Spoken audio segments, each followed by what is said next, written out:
हरिपुर नाम का एक गांव था।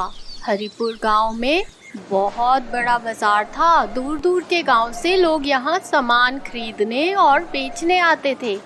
इस गांव में एक खिलौने वाला हर दिन खिलौने बेचने आया करता था।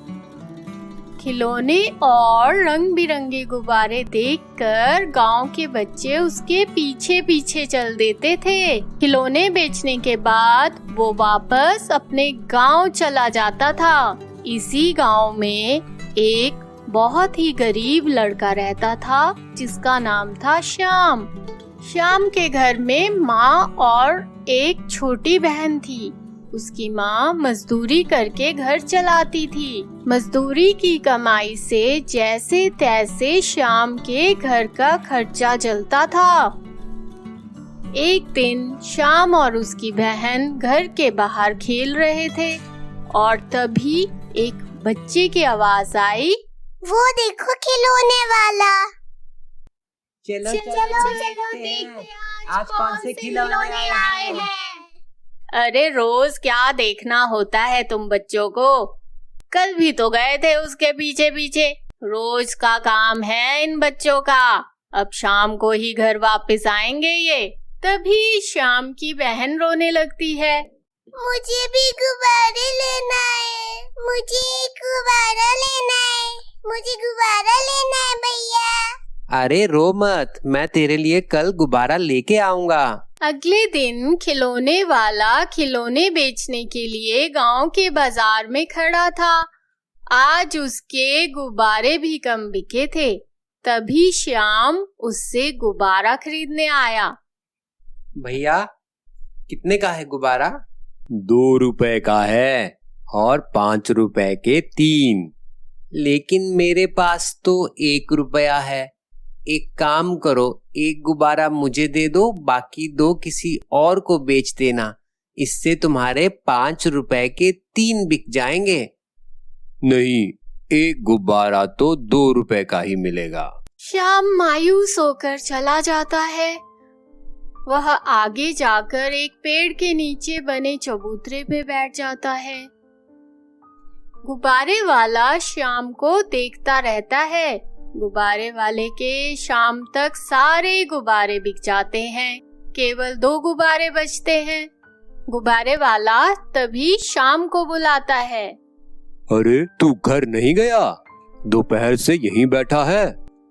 हाँ, वो मैंने अपनी छोटी बहन से कहा था कि मैं उसके लिए गुब्बारा लेकर आ रहा हूँ। अब जब वो सो जाएगी तभी जाऊंगा। तो अपने घर से 1 रुपया और ले आता, गुब्बारा ले जाता। मेरे घर में केवल मेरी माँ है जो मजदूरी करती है। बड़ी मुश्किल से वो हर दिन 1 रुपया देती है। चल ठीक है, ये ले गुब्बारा, ला 1 रुपया। तेरा नाम क्या है? मेरा नाम श्याम है। गुब्बारे वाले को बच्चे पे दया आ जाती है। अच्छा एक काम कर, तू ये दोनों गुब्बारे ले ले, एक अपनी बहन के लिए और एक अपने लिए। श्याम बहुत खुश होता है और वह गुब्बारे लेकर घर की ओर भागने लगता है। अगले दिन गुब्बारे वाला गुब्बारे बेचने आता है। तभी उसे श्याम दिखाई देता है। भैया ये 1 रुपया ले लो। ठीक है, तू ये गुब्बारा ले जा। नहीं भैया, ये तो मैं कल के पैसे दे रहा हूँ। कल मैं जब घर पहुंचा तो माँ ने बहुत गुस्सा किया। उन्होंने कहा बिना पैसे के कोई सामान लेना भीख कहलाता है। आप ये 1 रुपया ले लो। बहुत बढ़िया विचार है तेरी माँ के। सुन, तू पढ़ने नहीं जाता है क्या? नहीं, हमारे पास इतने पैसे नहीं हैं। मैं घर पर ही पढ़ लेता हूँ। तुम रहते कहाँ हो? वो जो सामने बड़ा सा पेड़ है ना, उसके पीछे ही मेरा घर है। इसी तरह समय बीत रहा था। गुब्बारे वाले से कभी कभी श्याम 1 रुपए में गुब्बारा ले जाता था और अपनी बहन को दे देता था। बेटा, आज से ये काम भी चला गया। फैक्ट्री बंद हो गई है। अब क्या होगा, कहाँ से घर का खर्चा चलेगा? माँ तुम चिंता मत करो, मैं कोई काम करूँगा।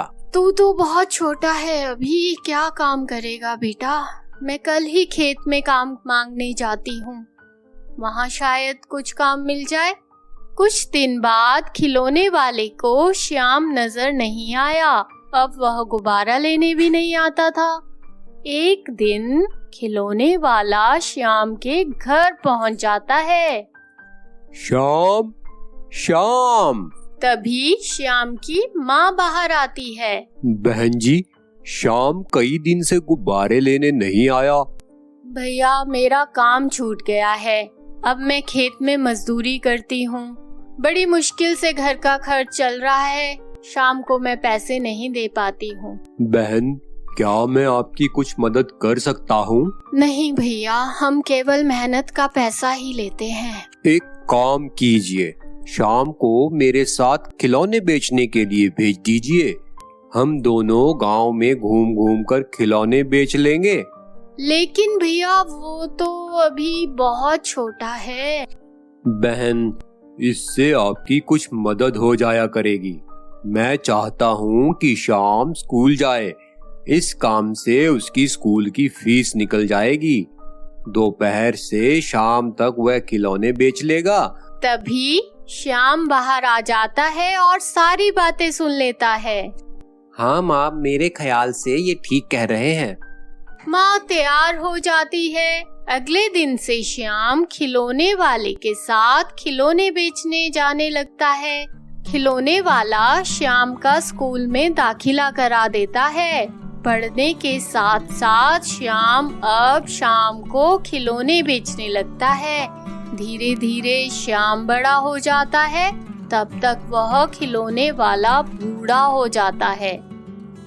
बाबा, अब आप काम मत कीजिए, मेरी पढ़ाई पूरी हो गई, जल्द ही मुझे नौकरी मिल जाएगी। बेटा, तुझे अपनी माँ और बहन का ख्याल भी तो रखना है। मैं तो जैसे कैसे अपनी जिंदगी काट लूंगा। तू नौकरी करके अपनी बहन की शादी के लिए पैसा जोड़ ले। श्याम बहुत कोशिश करता है। एक दिन उसके घर एक चिट्ठी आती है। ये क्या, उसे सरकारी नौकरी मिल जाती है। श्याम सबसे पहले यह खबर खिलौने वाले को सुनाता है। बाबा, बाबा, मुझे सरकारी नौकरी मिल गई। खिलौने वाला उसे गले लगा लेता है। शाबाश बेटा, तेरी मेहनत रंग लाई। अब शहर जाकर मुझे भूल मत जाना, कभी कभी गुब्बारे लेने जरूर आना। नहीं भाई साहब, ये सब आपकी मेहनत है। हम सब साथ में शहर में रहेंगे। अभी तो श्याम जाकर इंतजाम करेगा, फिर हमें लेने आएगा। श्याम अगले दिन शहर चला जाता है। वहाँ 3 महीने नौकरी करने के बाद वह एक बड़ा सा मकान किराए पर ले लेता है और 2 दिन की छुट्टी लेकर घर वापस आता है। माँ, तुम जल्दी से सामान बांधो, हम सब कल ही शहर चलेंगे। मैं बाबा से भी कहता हूँ सामान बांध लेंगे और मैं उनसे मिलकर आता हूँ। बेटा, वो नेक इंसान तो अपना सामान कब का बांध चुके हैं। वे हम सबको छोड़कर चले गए। बाबा जीवन भर मेरी मदद करते रहे, जब मेरा सेवा करने का समय आया तो मुझे छोड़कर चल दिए। बेटा, कुछ लोग पेड़ की तरह होते हैं। वे छाया देते हैं, फल देते हैं, लकड़ी देते हैं, लेकिन लेते कुछ नहीं। तुम चुप हो जाओ बेटा। श्याम खिलौने वाले को आज भी याद करता है और जो कोई भी उसे मिलता है उसे खिलौने वाले की कहानी जरूर सुनाता है। प्राणी मेकर्स।